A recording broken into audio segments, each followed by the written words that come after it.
Hi there, and welcome to our weekly craft, a source for ideas, inspiration, and fun for crafters.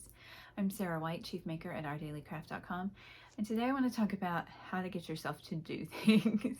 The past couple weeks we've been talking about setting goals and how to actually make those goals happen by breaking them up into small steps.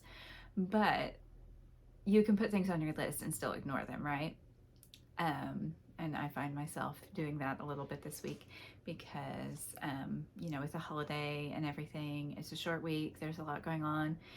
I have a lot of deadlines that are not my own this week. And so, I feel like I was just going like, I'll just, it's fine. I'll let it slide.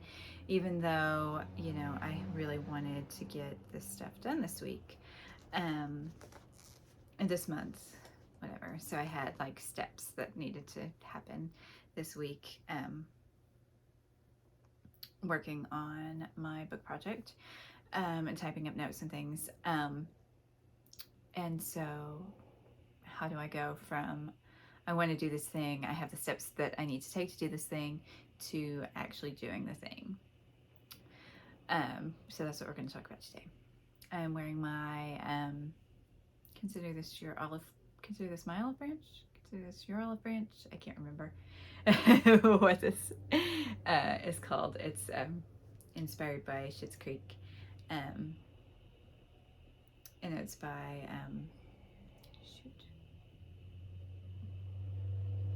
shit that I knit. It's spelled shit like Schitt's Creek.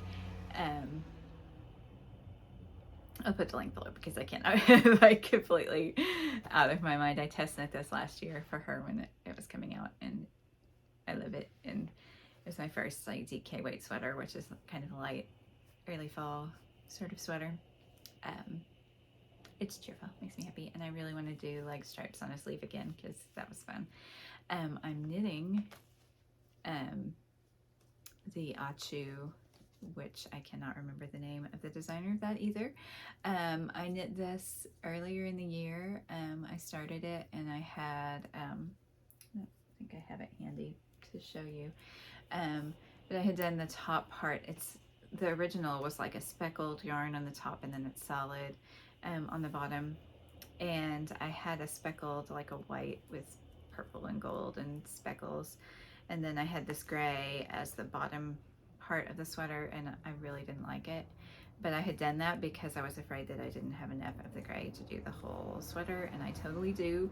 So I am re-knitting the top part down to the sleeve separation, basically is where I switched colors.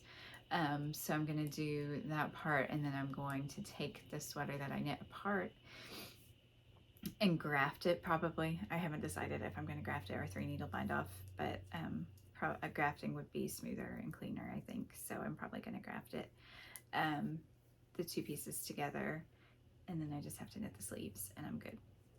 I actually knit part of a sleeve, so I'm not sure if I can take that apart and graft that onto or not. We'll see. So that's what I'm working on and what I am wearing. So back to the topic at hand, which is getting yourself to do the things that you say that you want to do. So there were a lot of techniques and things that I talked about last week about making tiny goals and like putting it on your schedule, making yourself accountable to other people, all that stuff, which does help. But I am totally guilty of, and I'm sure other people are too, doing saying that I want to do something when it's just for me and nobody, even if I've shared it with people, I still don't necessarily do it because I feel like my stuff comes last. And so like this week, for instance, I had a couple of big work deadlines, and and again, that was a short week. And so it was easy to convince myself that I didn't have time to work on it and be like, well, nobody else like cares if I meet this deadline or not, so why does it matter if I do it, right? And that's really easy to do, whether it's a creative goal or a work goal that's not like specifically tied to our jobs, like it's not a deadline or something that we have to do, or whether it's like working out or anything, you know, anything that you want to change in your life, it's easy to let that slide indefinitely because you can just be like, oh, I'm busy today. When this project's done, I can do it. Or, you know, next week after we get through vacation or whatever, you know, like there's a million easy excuses that you can have to just not do the things that you say that you want to do. So, you know, and it's easy to feel like that's okay too, right? But if you can take like a step back and go, okay, this is life, right? This is the one chance that we have to do the things that we want to do, right? I don't want to be morbid, but it's fast. Like it's over quick. The time that we have to be productive and to, you know, productivity is not like the goal of life, but to create things, to share our ideas, to express ourselves is really short. Like the time that we're physically capable of doing stuff is small. And when you think of it that way, I mean, like, the fear of death doesn't really motivate, even though I am afraid of death, doesn't really motivate me to do things. But if you can take that moment and be like, oh, yeah, like, this is the thing I really want to do.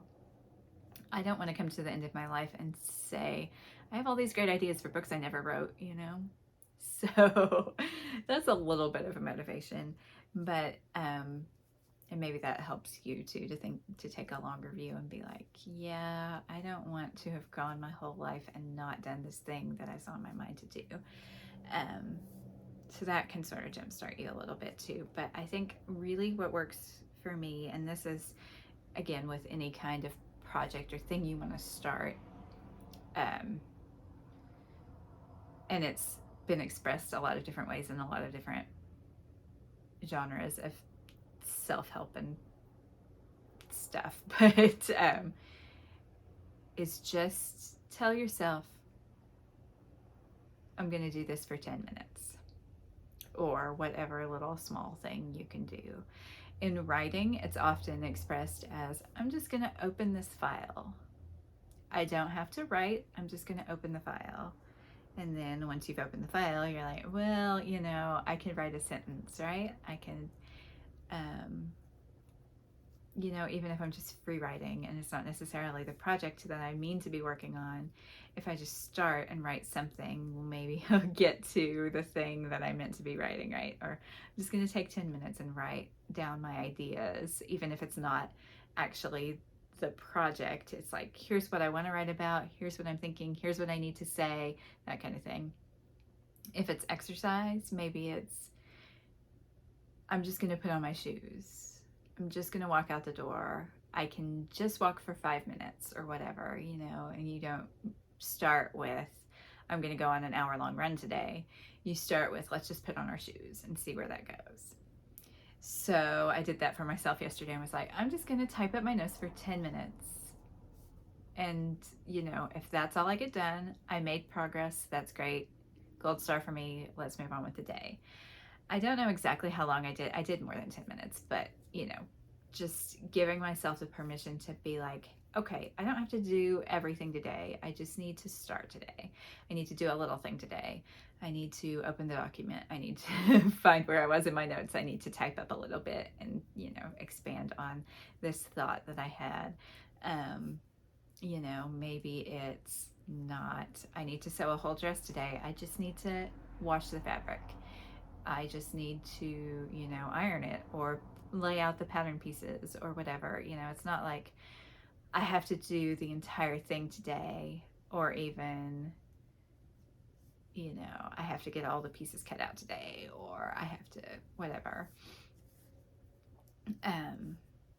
You know, if it's starting a knitting project, maybe it's just, I need to find the yarn and I need to do my gauge-sage, and, you know, it's not the whole, which obviously you can't knit a sweater or whatever in a day, but I feel like we get, even when we try to make projects smaller, this initial part can still feel too big. And that, you know, anytime you're trying to start a new habit, it's the habit, right? You have to establish the habit and the momentum of things. And so that's part of it too, is like do a little something and do it every day. Doing a little something once a week is not super helpful, especially if it's like exercise or writing or whatever.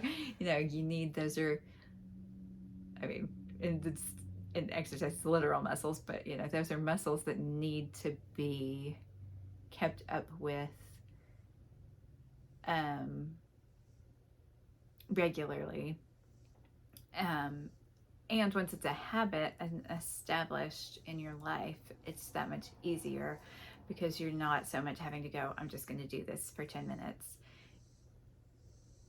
and talk yourself into it, because you're like, oh, now is the time. And that was one of the things I talked about last week too, is like, if you can do it a certain amount of time and at a certain time of day, that makes it like even easier to maintain a habit. And I do that with exercise. I do it at about 9 o'clock in the morning every day, because it's like after I've taken my daughter to school, I've come home, I've done some chores or my morning pages or both or whatever needs to be done in the morning, and then I know it's time to work out. And if there's something else going on in the morning, it's harder for me to come back and do it later.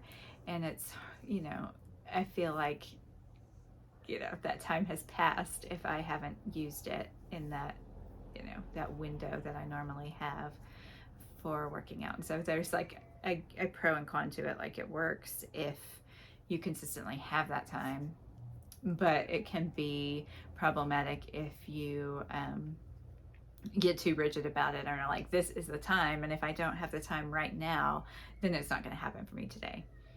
If you can hear a cat, there's a cat yelling somewhere in my household. If you can hear him, that's Baron. He's very sad because nobody's playing with him. We'll just ignore him, and he'll go away at some point, or he'll come up and you'll get to meet him. But in any case, so that is my challenge for you this week, is if you have something that you're wanting to start or wanting to get back to working on, or a habit you want to establish, whether it's creative or not, give yourself 10 minutes. Tell yourself, okay, I'm going to take maybe the 10 minutes after you finish this video. Finish the video. Turn it off now. I don't care. It's fine. Take 10 minutes sometime today and work on whatever the next step is. So for me, I'm still working on typing up my notes, but if I tell myself, okay, I just have to work for 10 minutes, it doesn't mean I'm only working on it for 10 minutes, but at least I'm doing 10 minutes, right? And then do it again tomorrow and the next day, and so on.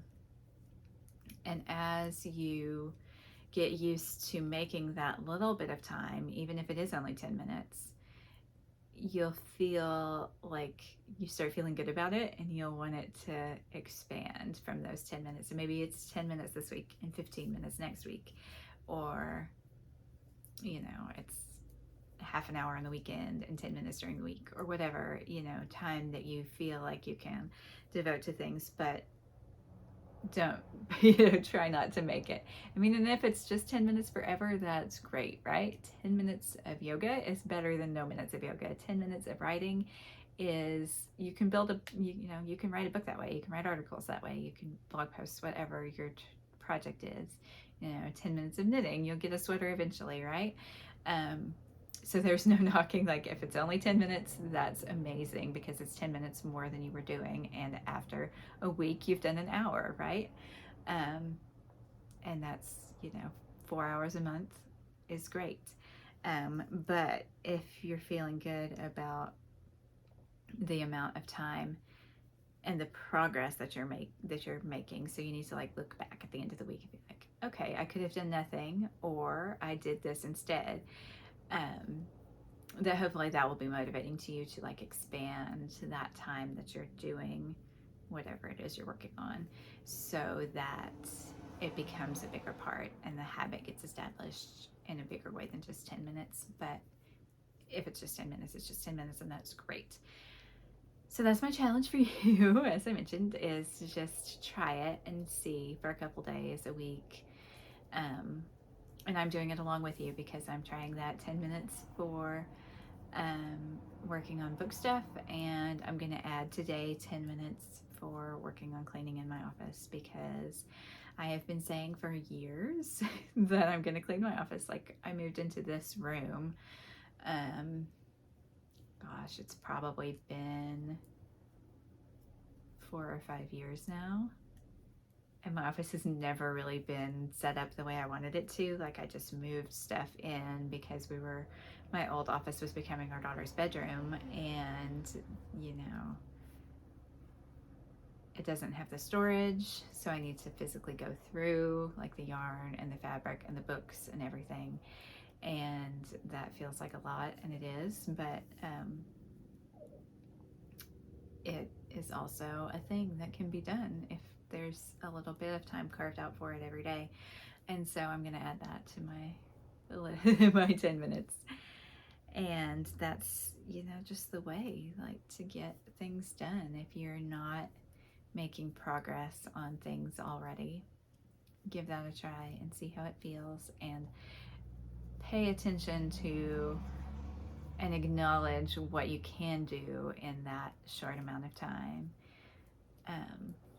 because you need to see and feel the progress that's happening too. You can't just be like, oh, I've worked 10 minutes and that's, it's fine, whatever, and not feel good about it. You need to take that moment to be like, yeah, I did this, and I can see, like, my desk is cleared off now, or I cleaned up that pile of books, or I wrote 10 pages, or whatever it is, and just acknowledge the victory and then build on that. So that's what I'm trying to do right now. Not necessarily with creative projects other than the book, but just, it works for anything, cleaning your house, exercise, creative projects, reading. If you've gotten out of the habit of reading, read, 10 minutes or 10 pages or whatever a day, and see how that feels. That's a big thing. Like, we're getting into what I'm reading, but I've been trying really hard not to be on social so much, because it's infuriating and the news is sad, and it just feels like a lot, and it's heavy, and I would rather be reading something more interesting than Facebook statuses, right? So maybe that's a goal that you can try too, is like, could I read for 10 minutes a day instead of reading Facebook? As a means to get back to a reading habit, or to establish a reading habit if you didn't already have one. So I have recently finished, I don't know what I talked about last week that I was reading, but I read Breakfast of Champions by Kurt Vonnegut, because I just watched a documentary about Kurt Vonnegut the other day, a couple weeks ago, and it made me interested in reading his stuff again, because I had only ever read Slaughterhouse-Five in school when I had to, and I think I've read it again since, but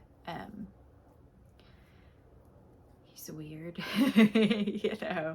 but I feel like I had a little bit of a deeper understanding about, like, where it came from and what his thought processes were and things like that, reading it after watching that documentary. So that was interesting.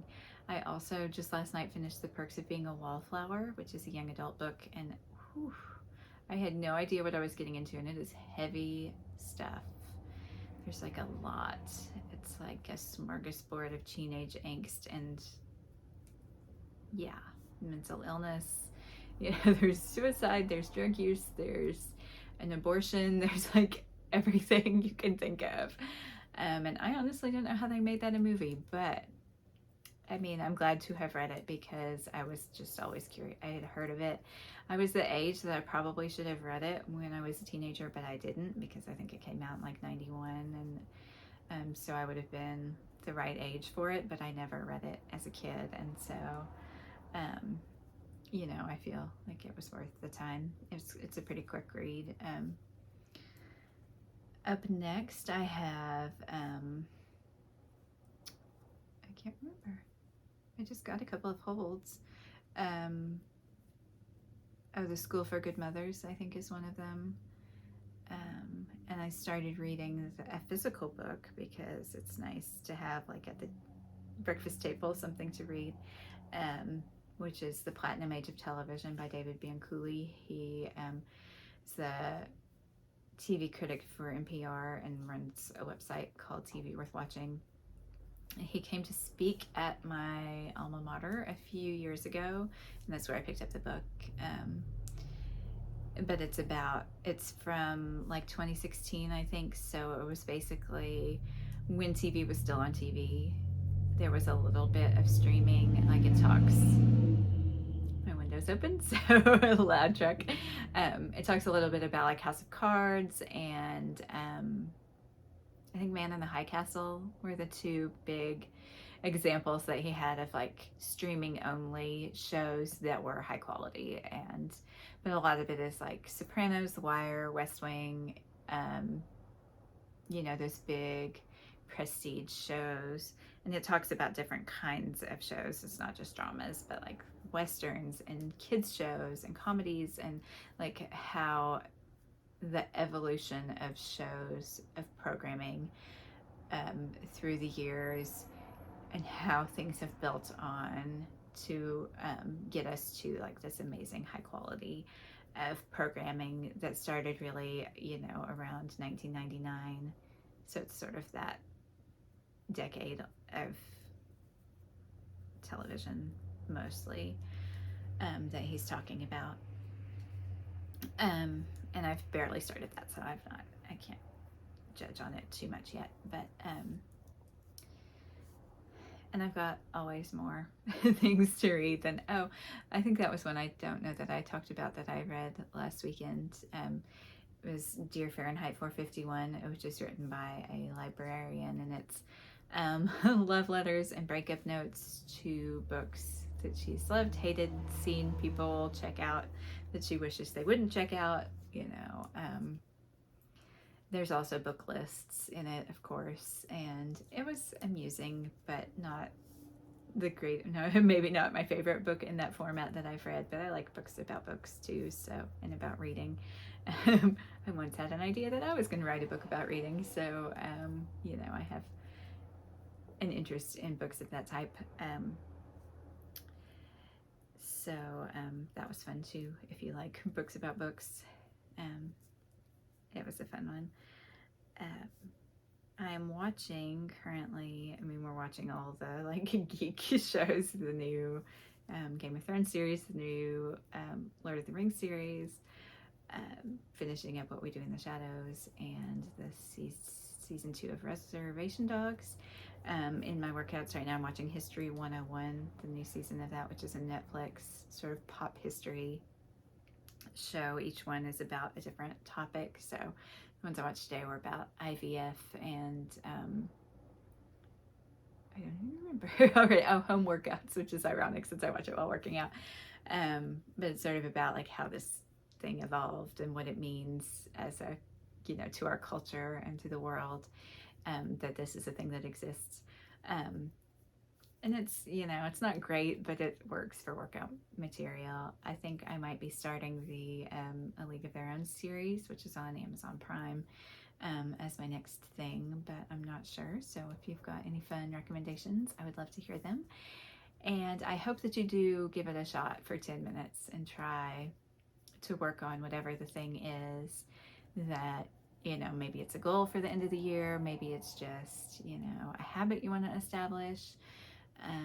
Whatever it is, 10 minutes is not a lot of time. If you've actually watched this whole video, it looks like we're at 23 minutes right now. So, 10 minutes is less time than you probably spend on YouTube watching videos. It's less time than you spend on TikTok watching videos, scrolling through Instagram, whatever, And I'm not saying that you can't do those things too, but you will feel better about your day and how you've spent your time if you carve out that little 10 minutes for yourself and for your projects and your goals, and watch how that affects your life and how you're able to expand it, hopefully, and just do the things that you have always said you wanted to do but never quite get around to doing. So I'm doing it with you, and I would love to hear how that goes for you, and I will definitely update you next week on how it's going for me.